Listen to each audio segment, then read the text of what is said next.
Hi everyone, उम्मीद करता हूँ आप सब अच्छे होंगे।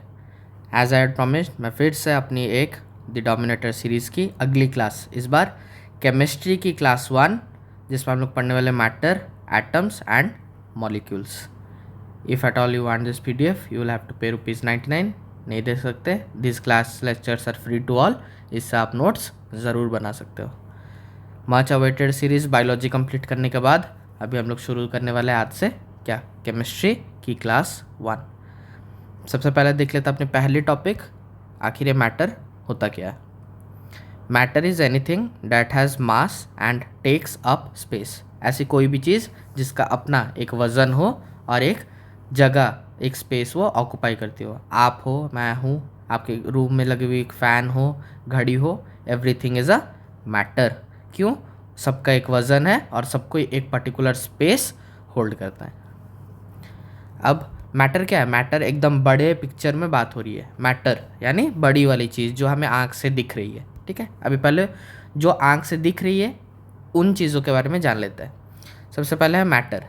मैटर अगर फिजिकल क्लासिफिकेशन जो आँख से दिखाई दे रही है, 3 भाग में डिवाइडेड है: सॉलिड, लिक्विड, गैसेस। यानी ठोस पदार्थ है, कुछ लिक्विड्स है और कुछ गैसियस स्टेट्स में मैटर है। बट सबका एक वज़न है और सबको एक स्पेस ऑक्यूपाई करते हैं। सबसे पहले देख लेते हैं फिजिकल क्लासिफिकेशन की, सॉलिड, लिक्विड, गैस। इसके बारे में मैंने यहाँ पर कुछ भी नहीं लिखा है, लिखने के लिए यहाँ पर कुछ है भी नहीं, ये सब का आपको पता है। पिक्चर असल में स्टार्ट होती है सेकेंड वाली चीज़ में, केमिकल क्लासिफिकेशन, जो आँख से हमें दिखाई नहीं दे रही है। सबसे पहले आते हैं इसमें मिक्सचर। मिक्सचर क्या है? constituted by more than one kind of pure form of matter or substance in any indefinite ratio। यानी दो या दो से अधिक पदार्थ मिल के जो चीज़ बने उसे हम लोग क्या कहते हैं? मिक्सचर। हम लोग जो मिक्सचर खाते भी हैं वो मिक्सचर क्या है? उसमें कोई एक नहीं रहता, उसमें दाल रहती है, उसमें भुजिया रहती है, उसमें गुजिया रहती है, तो काफ़ी सारे चीज़ों से बन के हमारी खाने वाली मिक्सचर तैयार होती है। ठीक उसी तरह से एक मिक्सचर कई फॉर्म की हो सकती है। बेसिकली इसे 2 भाग में विभाजित किया गया है मिक्सचर को। एक है होमोजेनस मिक्सचर, जिसमें क्या होता है? Mixture where the components that make up the mixture are uniformly distributed throughout the mixture. यानी वो पदार्थ इक्वली डिस्ट्रीब्यूटेड है। आपको पता है जो चीज़, अभी मान लीजिए ये पानी है और ये नमक है, सॉल्ट है, इसे हम लोग क्या कहते हैं? इसे कहते हैं सॉल्यूट। जो मिलने वाला है इसे कहते हैं सॉल्यूट, और जिसमें ये सॉल्यूट मिलने वाला है उसे कहते हैं सॉल्वेंट। ऐसी कोई भी मिक्सचर जिसमें हम लोग एक सॉल्यूट को सॉल्वेंट में मिक्स करने से बिल्कुल वो सेपरेबल और नहीं रहता है, बिल्कुल हमें आँख से उसके पार्टिकल्स और दिखाई नहीं देती, वो बिल्कुल मिल जाए, उसे कहते हैं होमोजेनियस मिक्सचर। यानी बिल्कुल सॉल्यूट सॉल्वेंट में डिजॉल्व हो जाता है, ठीक है। And there are no visible boundaries of separation between components. जैसे कि सॉल्यूशन, शुगर सॉल्ट सॉल्यूशन बोल लीजिए या सॉल्ट वाटर सॉल्यूशन बोल लीजिए। सॉल्यूशन क्या होता है? It can be liquid, solid और गैशियस। अब मान लीजिए मैंने नमक का पानी यहाँ पर लिया तो अभी वो लिक्विड वाले स्टेज में, उसे बर्फ़ कर दिया तो फिर से वो सॉलिड वाले स्टेज में हो जाएगी, और उसे जैसे हीट करेंगे तो उससे वाटर गैशियस स्टेट में हो जाएगी। तो सॉल्यूशन भी कोई भी फॉर्म में रह सकती है। The particles are very small. नमक के कण इतने छोटे होते हैं कि मिल जाते हैं, and hence can't be seen by naked eyes. नंगी आंखों से उसे हम लोग देख नहीं सकते unless until you use N microscope. The solute particles can't be separated from the mixture by the process of filtration. छन्नी से अगर उसे छाना जाए वो पानी को, तो ऐसा नहीं है कि नमक छन्नी में रह जाएगा और पानी नीचे चल जाएगा, वो बिल्कुल डिज़ोल्व हो गया है। तो फिल्ट्रेशन यानी छन्नी से तो बिल्कुल भी नमक के कण पानी से अलग नहीं किया जा सकता। ये सब किसकी खासियत है? ये सब सॉल्यूशन की खासियत है। They don't scatter light through the solution and so the path of light is not visible in a solution. अच्छा, ये वाले थोड़े स्पेशल पॉइंट है, इसको अभी के लिए होल्ड पे रखिए, आगे मैं इसे बताऊंगा। एक टिंडल इफेक्ट करके एक चीज़ होता है, वो आगे पढ़ने से ही पता लगेगा। इसे अभी के लिए होल्ड में रखिए। उसके बाद सॉल्वेंट, सॉल्वेंट क्या होती है? जो बताया जिसमें मिलने वाला है, जैसे कि वाटर। और सॉल्यूट क्या होता है? जो उसमें मिलेगा, सॉल्यूट, जैसे कि सॉल्ट, ठीक है। तो ये सॉल्यूट और सॉल्वेंट, तो ये सॉल्यूट और सॉल्वेंट से क्या बनता है? सॉल्यूशन बनता है। अब ये सॉल्यूशन 4-6 टाइप की होती है। क्या? गैस इन गैस सॉल्यूशन, जैसे कि हवा ही अगर ऑक्सीजन में मिल जाए, वो भी एक टाइप के सॉल्यूशन है, उसमें पार्टिकल सेपरेट नहीं किया जा सकता, ऑक्सीजन को देख नहीं सकते, एयर को देख नहीं सकते। तो ऐसा क्या है यहाँ पर, जैसे कि ये एयर है, उसमें ऑक्सीजन और नाइट्रोजन मान लीजिए मिल गया, तो हम लोग थोड़ी ऑक्सीजन और नाइट्रोजन को देख सकते हैं या निकाल सकते हैं। उसी तरह गैस इन लिक्विड, जैसे कि सोडा वाटर, जो हम लोग सोडा पीते हैं ना, उसमें आप देखे होंगे एक पानी रहता है और उसमें हम लोग CO2 गैस, उसे कार्बोनेटेड ड्रिंक्स कहते हैं ना, तो CO2 गैस पानी में मिलता है, तो गैस इन लिक्विड वाला सॉल्यूशन बनता है। बट उस CO2 को हम लोग थोड़ी, वो एज एयर बबल से दिखता है, बट वो CO2 है, ऐसा थोड़ी आंख से दिखता है कि वो कार्बन डाइऑक्साइड है, वो तो कोई भी गैस हो सकती है। लिक्विड इन लिक्विड, जैसे कि विनेगर में क्या होता है, एसिटिक एसिड और पानी को ही तो मिलाया जाता है, बट एसिटिक एसिड और वाटर को हम लोग आंख से नहीं देख सकते। सॉलिड इन लिक्विड, जैसे कि सी वाटर, पानी वाला, नमक वाला पानी, सॉल्ट और वाटर। तो इस टाइप से टोटल अपनी 6 टाइप की सॉल्यूशन होती है, जिसके बारे में मैंने यहाँ पर लिख दिया है। अच्छा, ये हुई अपनी होमोजेनियस सॉल्यूशन, जहाँ पर particles are uniformly distributed. Second type की मिक्सचर आती है, जिसे कहते हैं हम लोग हेट्रोजेनस मिक्सचर, बिल्कुल उस होमोजेनियस के opposite. Mixture with the components that make up the mixture are not uniformly distributed and are visible boundaries of separation between components, यानी उसकी विजिबल बाउंड्री हमें दिखती है, वो कण को हम लोग नंगी आंखों से देख सकते हैं कि भाई वो पानी में वो फ्लोट कर रहा है, ठीक है, उस टाइप की। हेट्रोजेनस मिक्सचर को 2 भाग में डिवाइड किया गया, सस्पेंशन एंड कोलॉइड। बहुत ज़्यादा इंपॉर्टेंट है, बहुत बार इससे क्वेश्चन आ चुका है। सस्पेंशन क्या है? सस्पेंशन है particles are suspended throughout the solution in bulk and can be easily seen by naked eyes. अब मान लीजिए कोई आप गंदी नाली के एक पानी की बॉटल ले लें, तो उसमें आपको दिखेंगी कुछ चीज़ें ऐसे फ्लोट कर रही होंगी, means they are suspended in the water, यानी वो बह रही है, तो ये सब आपको नंगी आंखों से दिखाई दे रहा है, तो इसी को कहते हैं सस्पेंशन। अगर वो चीज़ बिल्कुल डिजॉल्व हो जाए और आपको दिखे ना, उसे कहेंगे सॉल्यूशन, जो कि हमने होमोजेनस में पढ़ा, ठीक है। तो यहाँ पर लिखा है सेकंड चीज में, the particles of the solute do not dissolve in the solution and rather are suspended, यानी वो बिल्कुल नमक की तरह मिलती नहीं है और आंख से दिखाई देती है। The solute particles can be separated from the mixture. अब जो चीज़ आंख से दिखाई दे रही है उसे तो आप उंगली से भी निकाल सकते हैं या छन्नी से निकाल सकते हैं। The particles of a suspension scatter a beam of light. हाँ, अभी आता है मेन चीज़ पे। यहाँ पर थोड़ा सा नीचे आइए, यहाँ पर कॉलर्ड में भी मैंने एक चीज़ लिखी है, यहाँ पर देखिए, देखिए यहीं पर मैं आपको पहले क्लैरिटी से समझा दूँ एक बार। ये देखिए, यहाँ से एक टॉर्च मारी जा रही है, जिसकी लाइट सबसे पहले मैं सॉल्यूशन से गुजार रहा हूँ, उसके बाद कॉलॉइड से गुजार रहा हूँ और उसके बाद सस्पेंशन से गुजार रहा हूँ। ये कॉलॉइड क्या है, एक बार अभी वो देख लेते हैं।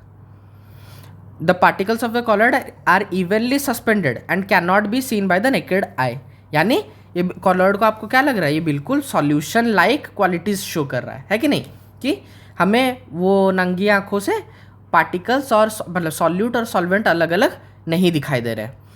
दे do not settle down when left undisturbed and hence are stable in nature, यानी जैसे नमक को पानी में अगर घोल दिया जाए और उस पानी को कुछ देर के लिए छोड़ दिया जाए, ऐसा नहीं होता कि नमक जाके नीचे बैठ जाता, नहीं, नमक घुल गया है उसमें। तो कॉलॉइड में भी बिल्कुल उसी तरीक़ा से पार्टिकल्स बिल्कुल डिजॉल्व हो जाते हैं अगर आप उसे अनडिस्टर्ब्ड यानी कुछ समय के लिए अकेले छोड़ दें। ऐसा नहीं है कि कॉलॉइड का पार्टिकल्स नीचे जाके बैठ जाएगा, नहीं। तो अभी तक आप क्या देख रहे हो, ये बिल्कुल सॉल्यूशन लाइक क्वालिटीज़ शो कर रहा है, जबकि ये हेट्रोजेनस मिक्सचर है। बट ये कहाँ पर अलग हो जाता है, ये अलग हो जाता है जाके अपने इस वाले पॉइंट में, फोर्थ वाले पॉइंट पे लिखा है the solute particles can not be separated from the mixture by the process of filtration. Solution में भी हमने क्या पढ़ा था कि भाई सॉल्यूशन में फिल्ट्रेशन काम नहीं आती, नमक की पार्टिकल्स हम वाटर से अलग नहीं कर सकते, कोई भी हालत में नहीं कर सकते, कोई भी प्रोसेस से नहीं कर सकते। बट कॉलॉइड को एक प्रोसेस है जिससे कर सकते हैं, क्या, सेंट्रीफ्यूगेशन, और यहीं पर सॉल्यूशन और कॉलॉइड अलग अलग हो जाता है। बिल्कुल सॉल्यूशन जो है कॉलॉइड वही है, बट कॉलॉइड में हल्का सा चांसेस है कि हम लोग पार्टिकल्स यानी सॉल्यूट सॉल्वेंट से अलग कर सकते हैं by the process of centrifugation, but solution में नो चांस, ठीक है।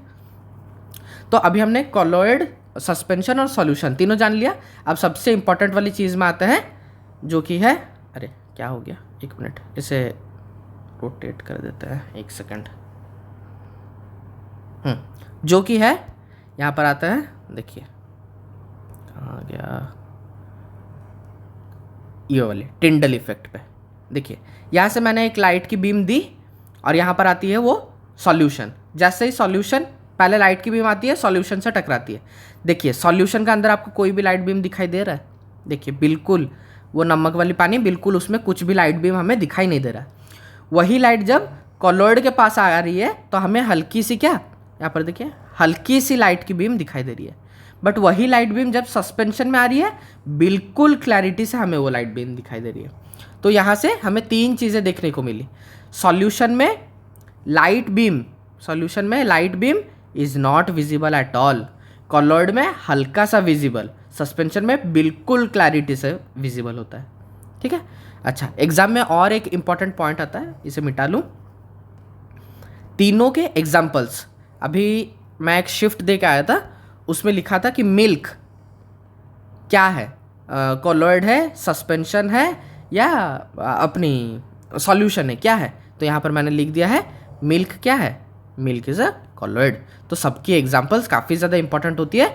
लेकिन अच्छा, ये जो मैंने आपको बताया, ये वाली चीज़ जहाँ पर लाइट बीम मात्र कॉलॉइड और सस्पेंशन से हमें हल्की सी दिखाई दे रही है, इसे ही कहते हैं क्या, टिंडल इफेक्ट। जहाँ पर लाइट बीम हमें दिखाई दे, यहाँ पर लिखा है the scattering of light is known as Tyndall effect. ये लाइट जो स्कैटर हो रही है हमें दिखाई दे रही है ना यहाँ पर, तो इसे कहते हैं टिंडल इफेक्ट। तो याद रखिए, हेट्रोजिनस मिक्सचर के सस्पेंशन और कॉलॉइड में ही हमें टिंडल इफेक्ट देखने को मिलता है। सस्पेंशन में बिल्कुल भी टिंडल इफेक्ट देखने को नहीं मिलता है। ठीक है। अच्छा, उसके बाद आता है यहाँ पर अपनी नेक्स्ट वाली पॉइंट पे। अच्छा, यहाँ पर चैट में पहले आ जाता है। यहाँ पर देखिए, सबसे पहले हमने क्या देखा, सॉलिड लिक्विड गैसेस, ये वाली कवर की। फिर ये वही फिजिकल जो आंख से दिखाई देती है।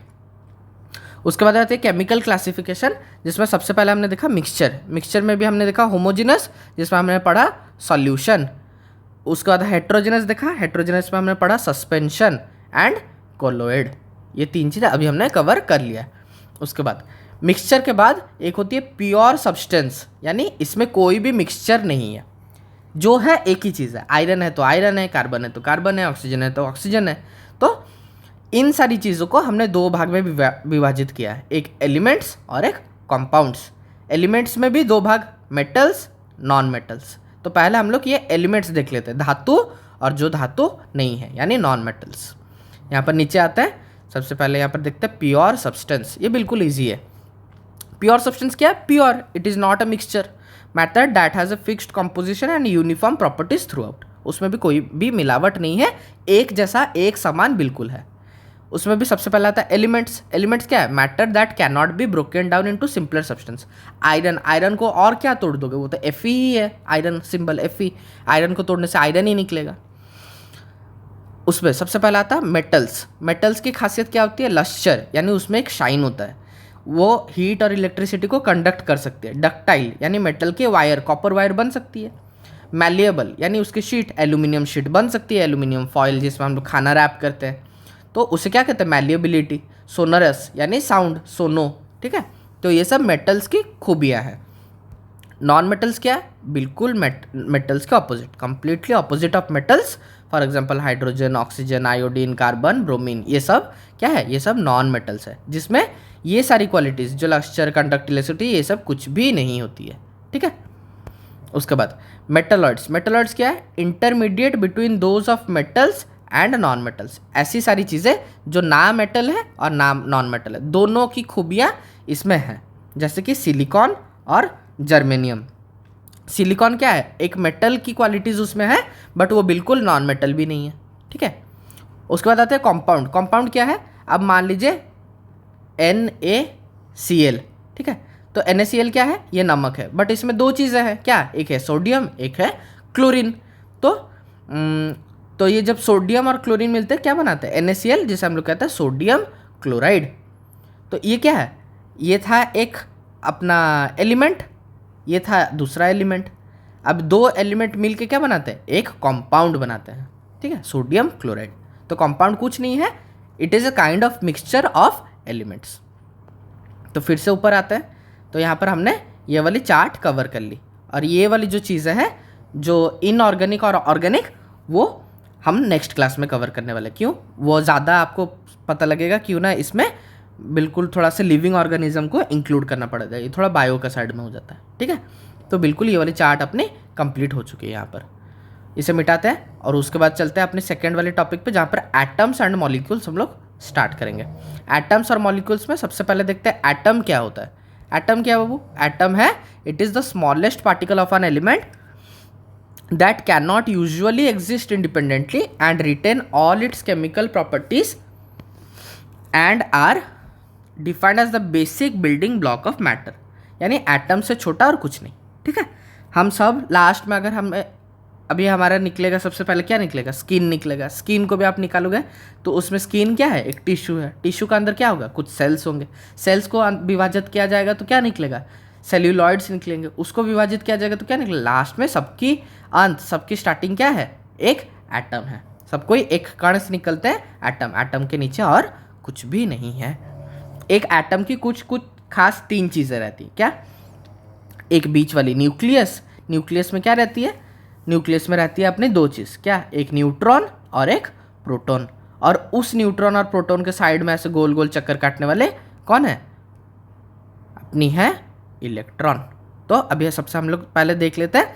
अभी हम लोग को ये पता कैसे लगा कि भाई बीच में एक न्यूक्लियस है जिसमें प्रोटॉन न्यूट्रॉन है और उसके बगल में ऐसे सेल्स बने हुए हैं जिसमें इलेक्ट्रॉन्स ऑर्बिट सन के अराउंड में, जैसे प्लैनेट्स रिवॉल्व करती रहती है उस तरीके से इलेक्ट्रॉन्स भी रिवॉल्व कर रही है। ये सब पता कैसे चला? ये सब विथ टाइम पता चला। बहुत सारे साइंटिस्ट के मॉडल और खोज से पता लगा। सबसे पहले साइंटिस्ट थे कौन? Dalton's atomic theory.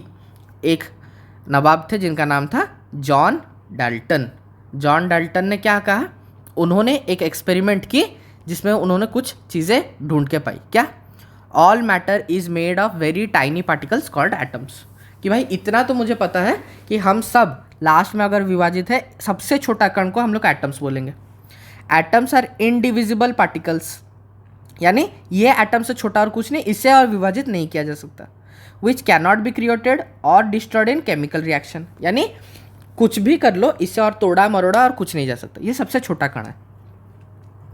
Atoms of a given element are identical in mass and chemical properties. अब मेरी ही स्किन की अगर आप एक सैंपल लो तो उसमें जितने भी सेल्स मिलेंगे वो सब तो एक समान ही होंगे। तो वही लिखा है, of a given element are same. 2 अलग अलग चीज़ें लो तो यहाँ की एटम अलग हो सकती है, यहाँ की एटम अलग हो सकती है, बट सेम चीज़ की एटम बिल्कुल हमेशा सेम रहती है, फिजिकल में भी केमिकल कंपोजिशन में भी। Atoms of different elements have different masses and chemical properties. Atoms combine in the ratio of small whole numbers to form compounds, यानी यही एटम, एक एटम दूसरे एटम के साथ मिल के क्या बनता है? कंपाउंड बनता है। The relative number and kinds of atom are constant in a given compound, यानी एक कंपाउंड में वो स्थिर रहता है तब ही ना वो कंपाउंड बना। अगर अस्थिर रहता तो ये कंपाउंड ब्रेक हो जाता। तो अगर एक चीज़, अगर आज हम लोग स्टेबली खड़े हैं यानी हमारे अंदर के सारे एटम्स एक जैसे हैं, एक जैसे बिहेव कर रहे हैं, तभी हम लोग एक समान हैं। अगर एक जैसे बिहेव नहीं करते हम लोग कई भाग में विभाजित हो जाते हैं, ठीक है। तो ये सब किसने कहा? ये सब कहा जॉन डाल्टन ने। तो Dalton was the first person who talked about atoms. उसके कुछ साल बाद और एक नवाब है जिनका नाम था जे थॉम्सन, और इन्होंने क्या किया? थॉम्सन्स मॉडल ऑफ एटम दिया, जिसमें कहा J Thomson propose the model of an atom to be similar to that of a Christmas pudding. उन्होंने कहा क्रिसमस में क्रिश्चियंस की एक केक बनती है, Christian pudding cake, plum pudding cake, जिसमें ये आपको कुछ दिखेंगे ऐसे माइनस वाले, ये जो दिख रहे हैं ना। उन्होंने कहा the electrons in a sphere of positive charge were like currants, currants यानी dry fruits in a spherical pudding. ये जो छोटे छोटे इलेक्ट्रॉन्स है ये ड्राई फ्रूट्स, काजू किशमिश के जैसे हमारे पॉजिटिव, मोस्टली ऐसे केक है जिसमें मोस्टली पॉजिटिव एटम्स भरती हैं, और उसके बीच बीच में कुछ छोटे छोटे ड्राई फ्रूट्स जैसे सजे हुए नेगेटिवली चार्ज पार्टिकल है जिनको हम लोग इलेक्ट्रॉन्स कहते हैं। An atom consists of positively charged sphere and the electrons are embedded on it like dry fruits. The negative and positive charge are equal in magnitude. जितने प्लस है उतने ही minus है। The atom is thus electrically neutral. Positive और negative cancel out each other, finally zero रहता है, इसीलिए वो एक स्टेबल कंपाउंड बनता है। तो जे थॉम्सन ने क्या किया? डाल्टन के ही एटॉमिक मॉडल को आगे बढ़ाया। बट उसके बाद एक नवाब आए रदरफोर्ड, जिन्होंने डाल्टन और थॉम्सन से भी आगे एक एटॉमिक मॉडल सजेस्ट किया। अब वो देख लेते हैं। यहाँ पर आता है इन्होंने क्या कहा, to know the arrangement of electrons in an atom, यानी जे थॉम्सन ने ये तो कह दिया कि भाई यहाँ पर बहुत सारे पॉजिटिव है और उसके बीच बीच में कुछ कुछ ऐसे नेगेटिव है, ठीक है। बट ये नेगेटिव कहाँ कहाँ सिचुएटेड है, क्या इनका कुछ पैटर्न है या ऐसे रैंडमली लोग बिखरे हुए हैं? ये पॉजिटिव कहाँ है, क्या है, क्या ये एक जगह पे स्थिर है या रैंडमली ऐसे बिखरे हुए हैं? तो ये सब पता लगाने के लिए इन्होंने एक एक्सपेरिमेंट किया। उस एक्सपेरिमेंट का नाम क्या था? Gold foil experiment. इसमें क्या किया, fast moving alpha particles were made to fall on a thin gold foil. एक गोल्ड की पतली सी फॉयल ली और उसमें फास्ट मूविंग अल्फा पार्टिकल्स को ऐसे बीम रे ऑफ लाइट की तरह लॉन्च करने लग गया। उससे क्या हुआ, he expected that alpha particles would be deflected by the sub atomic particles in the gold atoms. Alpha particles होते हैं पॉजिटिवली चार्ज्ड, तो उन्हें लगा कि जे थॉम्सन ने तो कहा था कि मोस्टली ये पॉजिटिवली चार्ज्ड है, और आपको पता है सेम चीज़ें क्या करती है, रिपेल करती है, यानी ये अल्फा पार्टिकल्स स्ट्राइक करके क्या होगा, दूर में इसको फेंक दिया जाएगा। बट कुछ अलग ही उन्हें देखने को मिला। However the experiment gave unexpected results. Most of the fast moving alpha particles passed straight through the foil, यानी वो डिफ्लेक्ट नहीं हुई, वो बिल्कुल फॉयल को चीरते हुए दूसरे भाग में निकल गई। Some of the alpha particles were deflected by the foil by small angles, और कुछ कुछ अल्फा पार्टिकल्स मात्र डिफ्लेक्ट हुई, मेजॉरिटी अल्फा पार्टिकल्स आगे चीरते हुए निकल गई। तो ऐसा क्यों हुआ? यहाँ पर एक कंक्लूजन मैंने लिख दिया। ऐसा क्यों हुआ? ऐसा हुआ because there is a positively charge centre of an atom called the nucleus. Most mass of an atom is here. The electrons revolve around the nucleus in a circular path, यानी J Thompson ने जैसा कहा कि भाई एक plum pudding जैसा है, कुछ कुछ पॉजिटिव है और उसके बीच में ऐसे नेगेटिव सब रखा हुआ है। नहीं, ये स्ट्रक्चर बिल्कुल गलत था। एटम्स ऐसे फॉर्म नहीं होती है। एक्चुअली रदरफोर्ड ने कहा कि भाई एक सेंट्रल न्यूक्लियस है, जैसे कि मैंने यहाँ रुके ये वाली दिखा देता हूँ। एक सेंट्रल ऐसे न्यूक्लियस है और उस न्यूक्लियस में ये क्या है, इसमें है protons and neutrons. Protons are positively charge, neutrons are have no charge, zero charge, और उसके इर्द गिर्द इलेक्ट्रॉन्स घूम रही है जो कि है नेगेटिवली चार्ज्ड। ऐसा किसने कहा? ऐसा रदरफोर्ड ने कहा कि भाई नहीं, जे थॉम्सन जो बोल रहा था कि ऐसा पॉजिटिव है, बीच बीच में नेगेटिव है, नहीं, ऐसा नहीं होता है। पॉजिटिव एक न्यूक्लियस है जिसके बगल में नेगेटिव चीज़ें घूम रही है, ठीक है। बट इसकी एक क्या कहते हैं, एक कौन थी यानी एक फॉल्ट थी इसके मॉडल पे। किसके? रदरफोर्ड के मॉडल में एक बहुत बड़ी फॉल्ट थी। इसने ये तो कह दिया कि भाई एक सेंट्रल न्यूक्लियस है और उसके बगल में इलेक्ट्रॉन्स घूम रहे हैं, बट इसे भी नहीं पता था एक चीज़ कि इलेक्ट्रॉन्स भी अपने एक पर्टिकुलर ऑर्बिट में ही घूम रहे हैं। ये आपको दिख रही है, पहली ऑर्बिट, दूसरी, तीसरी। ये इसको लग रहा था कि इलेक्ट्रॉन्स ऐसे रैंडम घूमती रहती है। नहीं, ऐसे नहीं होता। वो बिल्कुल एक सेटल्ड ऑर्बिट रहती है, उस ऑर्बिट में ही इलेक्ट्रॉन्स रिवॉल्व करती रहती है। ये हमें किसने बताया? ये बताया हमारी last model, Bohr's model of atom. Only certain special orbits known as discrete orbits, एक डिस्क्रीट ऑर्बिट, दूसरी discrete orbit, are allowed inside the atom while revolving in discrete orbits the electrons do not radiate energy, यानी electrons बिल्कुल freely इसमें घूमती रहती है और कोई भी एनर्जी छोड़ती नहीं है। इन ऑर्बिट्स को उसने नाम दे दिया। मान लीजिए ये न्यूक्लियस हुआ, पहली ऑर्बिट के नाम है के, दूसरी ऑर्बिट के नाम है के के बाद एल, एल के बाद एम, एम के बाद एन, ऐसे करके उसने इसको नाम दे दिया। किसने? बोर ने इसे नाम दे दिया। और के हुआ पहला वाला, एल हुआ दूसरा वाला, एम हुआ तीसरा वाला, चौथा, तो ऐसा ऑर्बिट्स चलती जाती है। अच्छा, उसके बाद क्या है? The maximum number of electrons present in a shell, यानी ये जो आपको ऑर्बिट दिख रही है, एक ऑर्बिट में कितने इलेक्ट्रॉन्स रहते हैं इसकी भी फॉर्मूला उसने बता दिया, 2n²। यानी मान लीजिए मुझे पहले ऑर्बिट में मैक्सिमम कितने इलेक्ट्रॉन्स घूम सकते हैं चेक करना है, तो मैं क्या करूँगा, 2 × n क्या है? n is the shell number. सबसे पहले क्या आता? के क्या है? 1, तो 1 का स्क्वायर, यानी पहली वाली के वाली में मैक्सिमम दो ही इलेक्ट्रॉन घूम सकते हैं। मान लीजिए एल चेक करना, के के बाद क्या आता है, के के बाद एल आता है। अच्छा, एल का नंबर क्या है, 2, तो 2 इंटू 2 का स्क्वायर, तो 2 इंटू 4, यानी दूसरी वाली में 8 इलेक्ट्रॉन्स मैक्सिमम घूम सकते हैं।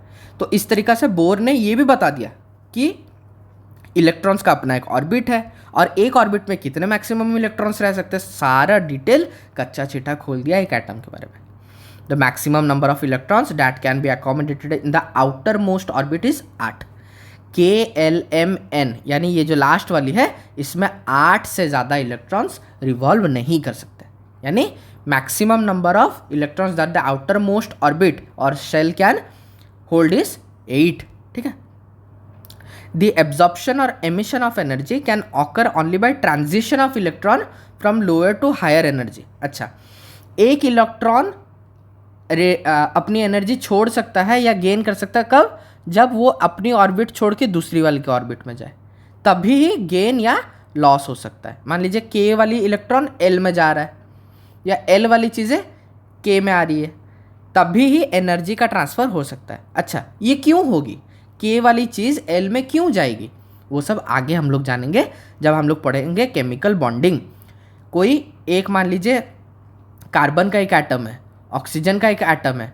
ऑक्सीजन क्या करता है, कार्बन की बाहर वाली एटम जो इलेक्ट्रॉन को खींच के अपने पास ले आता है, तो के से वो एक इलेक्ट्रॉन एल में चल जाता है, और जब भी एक सेल से दूसरी सेल में जाएगा क्या होगा, एनर्जी का या तो गेन होगा या लॉस होगा। खैर वो सब बाद की बातें हैं, वो सब हमने अपनी अलग चैप्टर में कंप्लीट करना है जिसमें हम लोग बॉन्डिंग्स पढ़ेंगे। ठीक है, कोवेलेंट बॉन्ड, आयोनिक बॉन्ड, सब कुछ कवर करेंगे। अच्छा, ये हुई अपने टोटल 4 टाइप के मॉडल। तो यहाँ पर मैंने एक डिटेल चार्ट लगा दिया कि किस मॉडल किसने कब दी थी। डेट्स बहुत ज़्यादा इंपॉर्टेंट है। जॉन डल्टन ने 1807 में दी थी, ना जाने कितने बार ये डेट पूछ चुका है कि 1807 में किसने क्या दिया था। ठीक है, 1807, 1897 में जॉन थॉमसन जो जे थॉमसन की प्लम पुडिंग वाली, 1911 में रथरफोर्ड की न्यूक्लियर मॉडल, फिर एन बोर, और सबसे लेटेस्ट अगर कुछ है ये इरविन श्रोर की एक जर्मन साइंटिस्ट है, उसने बताया था कि ये क्वांटम मॉडल दी थी, बट ये हमारे लिए इंपॉर्टेंट नहीं है, बस डेट याद कर लीजिए और उनका नाम याद कर लीजिए। यहाँ पर अपनी एटम्स खत्म होती है, अब जान लेते हैं मॉलिक्यूल्स के बारे में। ठीक है, अच्छा मॉलिक्यूल क्या है, जैसा हमने पढ़ा था ना, एलिमेंट प्लस एलिमेंट बनाते हैं कंपाउंड, ठीक उसी तरह एटम प्लस एटम जुड़ के क्या बनाना है, एक मॉलिक्यूल बनाएंगे। तो उसी के बारे में लिखा है यहाँ पर देखिए, एक ऑक्सीजन एटम था, एक कार्बन एटम था, तो ऑक्सीजन और कार्बन मिल गए। अब मान लीजिए 2 ऑक्सीजन मिल गए, क्या बना यहाँ पर, O2। अब मान लीजिए 1 कार्बन और 2 ऑक्सीजन मिल गए, क्या बना, CO2। अब मान लीजिए ये हाइड्रोजन है, यह हाइड्रोजन या ऑक्सीजन के साथ मिल गया, क्या बना, H2O। तो ये सब में हो क्या रहा है, एक एटम है वो दूसरे एटम के साथ कोई बॉन्ड फॉर्मेशन कर रहा है, जिसके बारे में हमें नहीं पता, हम लोग अगले चैप्टर में पढ़ेंगे कि वो किस टाइप का बॉन्ड है, बट कुछ तो बॉन्डिंग हो रहा है जिसका वजह से एटम प्लस एटम जुड़ के बना रहे हैं मॉलिक्यूल्स। ठीक है, जैसे एलिमेंट प्लस एलिमेंट कंपाउंड्स बना रहता है। अब कुछ एक्स्ट्रा कॉन्सेप्ट्स, सबसे पहले पढ़ते हैं वैलेंसी। वैलेंसी क्या होती है, वैलेंसी होती है, मान लीजिए ये अपना हुआ एक न्यूक्लियस, ये हुआ K ऑर्बिट, L, M, मान लीजिए 3 ही ऑर्बिट है इसमें। ठीक है, सबसे पहले में हमने कैलकुलेट किया था, सबसे पहले में कितने इलेक्ट्रॉन्स घूम सकते हैं, मैक्सिमम 2, तो यहाँ पर 2 लगा दी। उसके बाद मैक्सिमम कितने घूम सकती है, 8, तो मैंने यहाँ पर मान लीजिए ऐसे ऐसे करके 8 बना दी। ठीक है, अब लास्ट वाली में भी मैक्सिमम कितने रह सकते हैं, जो आउटर मोस्ट ऑर्बिट रहेगा उसमें कितने रह सकते हैं, 8 रह सकते हैं। मान लीजिए मेरे पास 2 है, मैक्सिमम 8 रह सकते हैं, मेरे पास 2 है, तो ये मेरी वैलेंसी क्या है, 2। ठीक है, वैलेंसी यानी क्या होती है, वैलेंसी, वैलेंसी होती है, यहाँ पर डेफिनेशन देखिए, the electrons present in the outermost shell of an atom is called valence electrons, और इसे ही कहते हैं वैलेंसी। कार्बन की वैलेंसी क्या होती है, 4, यानी अगर मैं बताऊं कि भाई कार्बन की वैलेंसी 4 होती है, तो आपको समझ जाना है कि कार्बन की जो लास्ट आउटर मोस्ट शेल है उसमें 4 इलेक्ट्रॉन्स हमेशा घूमते रहते हैं। तो इसलिए आगे जाके हम लोग पढ़ेंगे कार्बन टेट्रा बॉन्डिंग करता है, यानी 4 बॉन्डिंग करता है। हम लोग आगे ऑर्गेनिक कंपाउंड्स पढ़ेंगे, ऑर्गेनिक केमिस्ट्री में टोटल 4 ऐसे बॉन्डिंग, 4 कार्बन की 4 हाथ रहती है, वो CH CH CH CH ऐसे करके CH4 बनाता है। ठीक है, तो वो सब हम लोग आगे टेट्रावैलेंट बॉन्ड्स में पढ़ेंगे। ठीक है, अभी के लिए छोड़िए। तो वैलेंसी से बहुत ज़्यादा डिपेंड करता है कि वो कौन सा टाइप का बॉन्ड बनाएगा। अगर 4 वैलेंसी है वो टेट्रा बनाएगा, 3 वैलेंसी है तो वो ट्राई बनाएगा, ठीक है। तो ऐसा करके बहुत सारे बॉन्ड्स के बारे में हम आगे क्लास में पढ़ेंगे। मास नंबर और एटॉमिक नंबर, मान लीजिए ये हुआ एक्स एक एटम, एक्स क्या है, एक एटम है, और हर एटम की एक मास नंबर होती है और एक एटॉमिक नंबर होती है। मास नंबर आखिर होती क्या है? मास नंबर है it is the sum of total number of protons and neutrons. एक एटम में कितने प्रोटॉन है कितने न्यूट्रॉन है उसे अगर जोड़ दिया जाए तो हमें मिलती है अपनी मास नंबर। और एक एटम में total number of protons present in the nucleus of an atom क्या है? It is equal to the total number of electrons present in the atom, यानी हमेशा P is equal to E। अगर किसी atom में मैं बोलता हूं कि भाई उसके पास 8 इलेक्ट्रॉन्स है, गारंटेड उसके पास 8 प्रोटॉन्स होंगे, तभी ना ये पॉजिटिव ये negative both will cancel out each other and they will form क्या? न्यूट्रॉन्स, जो कि ज़ीरो चार्ज होल्ड करते हैं, ठीक है। तो ये सब बेसिक्स ऑफ केमिस्ट्री है। उसके बाद आइसोटोप, आइसोबार और आइसोटोन, ये काफ़ी ज़्यादा इम्पॉर्टेंट है। मैं तो हमेशा भूल जाता हूँ इसे, बट बीच बीच में इसे रिवाइज करता रहता हूँ। आइसोटोप किसे कहते हैं? जहाँ पर 1 और 2 और more species of an atom of the same element, मान लीजिए कार्बन 12, कार्बन 13, कार्बन 14, भले ही वो 12, 13, 14 वो क्या है हमें नहीं पता, बट इतना तो आपको पता लग रहा है ना कि तीनों कार्बन के ही कुछ फॉर्म्स है।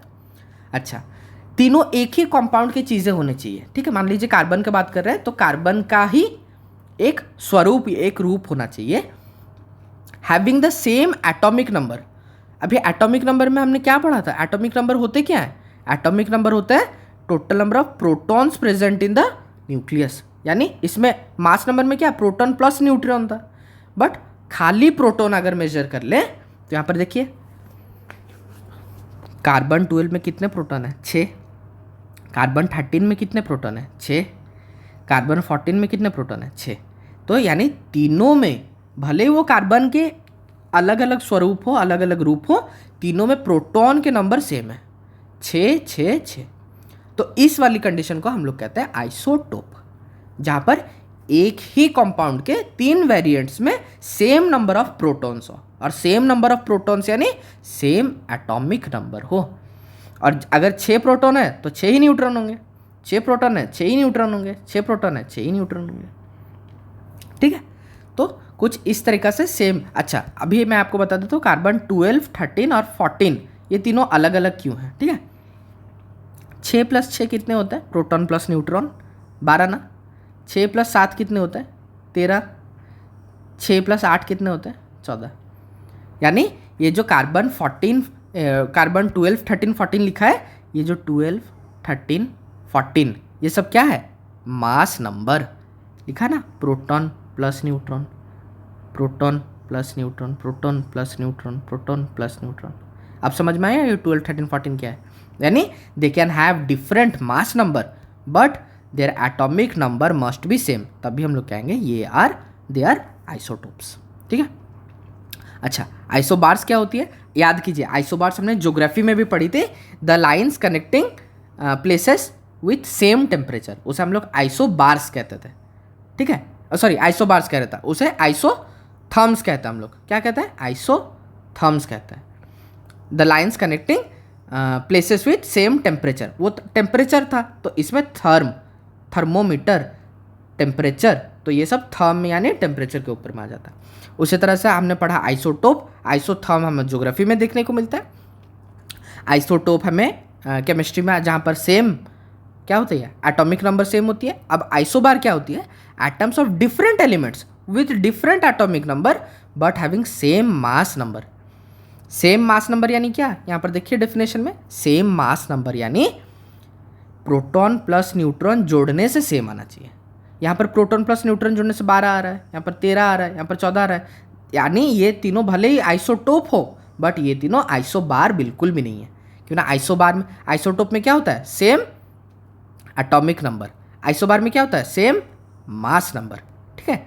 बहुत नाजुक सा डिफरेंस है, बिल्कुल आपको समझना पड़ेगा। आइसोबार की इमेज मैंने यहाँ पर लगाई, यहाँ पर देखिए आर्गन, पोटेशियम, कैल्शियम, सॉरी अपना कार्बन, तो ये सब क्या हुआ, ये सब हमने अलग अलग चीज़ें यहाँ पर लगाई हुई है।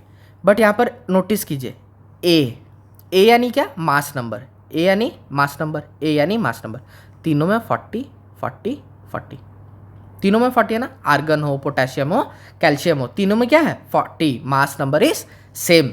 जब मास नंबर सेम हो उसे हम लोग क्या कहते हैं, उसे कहते हैं, कहाँ गया, आइसोबार। ठीक है, अब लास्ट है आइसोटोन। आइसोटोन क्या है, have the same number of neutrons different number of protons, same number of neutrons but different number of protons. जैसे कि यहाँ पर देखिए सेम नंबर ऑफ प्रोटॉन्स है ना, but different number of neutrons है, देखिए। तो yes, it is also an example of isotone. ठीक है, समझ में आ गया। उसके और एक एग्जाम्पल भी मैंने यहाँ पर लगाई हुई है, यहाँ पर देखिए they are having the same number of, कहाँ गई, इसे नीचे करिए, यहाँ पर क्या लिखा है, they are having the same number of neutrons but different number of proton. Neutron same होना चाहिए, प्रोटॉन अलग अलग होना चाहिए। यहाँ पर देखिए न्यूट्रॉन सेम है ना, N53 N53, बट प्रोटॉन देखिए 131 127। तो ये सब बिल्कुल नाजुक सी चीज़ें हैं जो आपको डेफिनेशन नहीं, ये आपको समझनी पड़ेगी। उसके बाद आती है एटॉमिसिटी। एटॉमिसिटी क्या है, कुछ नहीं है, it is the number of atoms constituting a molecule. अभी बताया ना, एटम प्लस एटम मिलके मॉलिक्यूल्स बनाते हैं। तो ऐसे कितने एटम्स मिलकर वो मॉलिक्यूल बनाए, तो सबको जोड़ दो, 3 एटम्स बने, तो उसके एटॉमिसिटी 3 है। ठीक है, उसके बाद एवोगाड्रोस हाइपोथेसिस। एवोगाड्रो एक केमिस्ट थे जिन्होंने कहा था, it states that 2 given samples of an ideal gas of the same volume and at the same temperature and same pressure contain the same number of molecules. 2 given samples of an ideal gas, यानी मान लीजिए मैं यहाँ पर एक बर्तन में oxygen ले लेता हूँ O2, दूसरे बर्तन में ऑक्सीजन ले लेता हूँ। इस वाले बर्तन की कैपेसिटी मान लीजिए 5 ग्राम है, इस वाले की कैपेसिटी 5 ग्राम है, इसकी भी टेम्परेचर 25 डिग्री सेल्सियस पे सेट की हुई है, इसकी भी 25 डिग्री पे सेट की हुई है, प्रेशर 100 बार्स पे सेट की हुई है, इसकी भी 100 बार्स पे सेट की हुई है। तो एवोगाड्रो के प्रोसेस के हिसाब से, थीसिस के हिसाब से, दोनों में सेम नंबर ऑफ पार्टिकल्स होंगे। ऑक्सीजन के कण, ऑक्सीजन का एटम दोनों में सेम होंगे। अगर यहाँ पर 20 है तो यहाँ पर भी 20 ही होंगे। क्यों, सारे कंडीशंस मैच कर रहे हैं, वो कंपाउंड भी मैच कर रहा है और सारे कंडीशंस भी मैच कर रहे हैं। अच्छा, और वो क्या है, at standard temperature and pressure वो हमेशा एक कांस्टेंट नंबर है, जिसे हम लोग कहते हैं एवोगाड्रोस नंबर 6.023 इंटू 10⁻23 पार्टिकल्स। ठीक है, ये नंबर आपको याद करना पड़ेगा। एटॉमिक मास और मॉलिक्यूलर मास क्या है, एटॉमिक मास अभी हमने पढ़ा, एटॉमिक मास यानी एटॉमिक नंबर पे निर्भर करती है, और एटॉमिक नंबर क्या होती है, एटॉमिक नंबर होती है, कहाँ गई ये वाली, एटॉमिक नंबर होती है number of protons present in the nucleus. यानी टोटल अगर प्रोटॉन्स की वेट जोड़ दिया जाए, जो भी अमाउंट ऑफ वेट मिलेगा उसे हम लोग कहेंगे एटॉमिक मास। समझ में आया, इसे मिटाते हैं और चलते हैं मॉलिक्यूलर मास पे। मॉलिक्यूलर मास क्या है, एक मॉलिक्यूल की weight, it represents how many times the mass of 1 molecule of a substance is heavier than, ये सब छोड़िए, यानी एक मॉलिक्यूल की वेट को ही हम लोग मॉलिक्यूलर मास कहेंगे। अब 3 यहाँ पर प्रिंसिपल काफ़ी ज़्यादा इंपॉर्टेंट, ये मैंने सोचा इंक्लूड करूँ या ना करूँ, फिर मैंने देखा एसएससी में ये 2 बार पूछा जा चुका है, ये सीपीओ में 1 बार पूछा जा चुका है, और ये रेलवे में 2 बार पूछा जा चुका है, तो इसलिए मैंने इसे यहाँ पर इंक्लूड कर दिया। एफबाउ प्रिंसिपल क्या है, lower energy orbitals fill before higher energy orbitals, यानी ये न्यूक्लियस है, ये KLM, lower energy orbitals, lower energy orbitals यानी एफबाउ के प्रिंसिपल के हिसाब से सबसे कम इलेक्ट्रॉन्स किस में रहेंगे, यहाँ पर 2 रहेंगे, हमने कैलकुलेट किया था, उसके बाद वाले में 8 रहेंगे, तो यानी सबसे पहले K शेल फील होगा, K शेल में जब 2 की स्पेस फुल हो जाएगी, उसके बाद इलेक्ट्रॉन्स L में जाएंगे, L में जब 8 की 8 पोजीशन फिल हो जाएंगी, उसके बाद M में जाएंगे, m में जब मान लीजिए उसकी जितनी कैपेसिटी रहेगी वो फिल हो जाएगी तब n में जाएगी। तो एफबाउ के प्रिंसिपल के हिसाब से हमेशा अंदर से एक एटम फुल होना शुरू होता है। पहले k में 2 हो गई, उसके बाद l में 8 हो गई, फिर m में कितनी होंगी 2n² यानी 3 का स्क्वायर, 2 × 9 यानी 18, यानी पहले यहाँ पर 2 फिल हो गई, उसके बाद यहाँ पर 8 फिल हो गई, उसके बाद यहाँ पर 18 फिल होगी, इसके बाद भी अगर नहीं हुआ तो बाहर वाली फिर n में फिलिंग होगी। ठीक है, तो हमेशा याद रखिएगा एफबाउ के प्रिंसिपल के हिसाब से अंदर से फिलिंग की शुरुआत होती है। उसके बाद आते हैं Hund's rule, 1 electron goes into each until all of them are half full before pairing. Hund's rule को अभी थोड़ा होल्ड पे रखिए, ये जब बॉन्डिंग वाला चैप्टर पढ़ेंगे उसमें आपको समझ में आएगा, अभी खाली डेफिनेशन देख के रखिए। पाउलीज एक्सक्लूजन प्रिंसिपल यानी no two electrons can be identified by the same set of quantum numbers. अभी क्वांटम नंबर्स क्या है ये तो अभी आपने पढ़ा नहीं है, बट बस इतना समझ लीजिए, जहाँ यहाँ पर जो लिखा है नो टू इलेक्ट्रॉन्स, मान लीजिए ये एक इलेक्ट्रॉन है, ये इलेक्ट्रॉन है, इसका नाम है E1, इसका नाम है E2। No two electrons can be identified by the same set of quantum numbers। यानी क्वांटम नंबर्स अभी मैं आपको कैसे समझाऊँ, क्वांटम नंबर्स एक बेसिक केमिस्ट्री की ऐसी चीज़ है, नहीं छोड़ दीजिए, इसे हम लोग अलग चैप्टर में ही समझाने से ठीक रहेगा, यहाँ पर आप कंफ्यूज हो जाओगे। ठीक है, तो बस ये डेफिनेशन है, ये हंट्स रूल और पाउलीज एक्सक्लूजन प्रिंसिपल, आप दोनों चीज़ समझ के रखिए, नेक्स्ट चैप्टर में इसे कवर कर लेंगे। अभी मैं अगर आपको कुछ भी बताऊँगा तो आप अपनी अलग इमेज फॉर्म कर लोगे और उससे हमें आगे दिक्कत हो सकती है। खैर, इस क्लास को यहीं पे एंड करते हैं। अगर आपको क्लास अच्छा लगा हो ज़रूर से इसे रिवाइज़ कीजिए बार बार, और जल्दी मिलते हैं एक अगले क्लास में। इस क्लास को यहीं पे एंड करते हैं, बाय।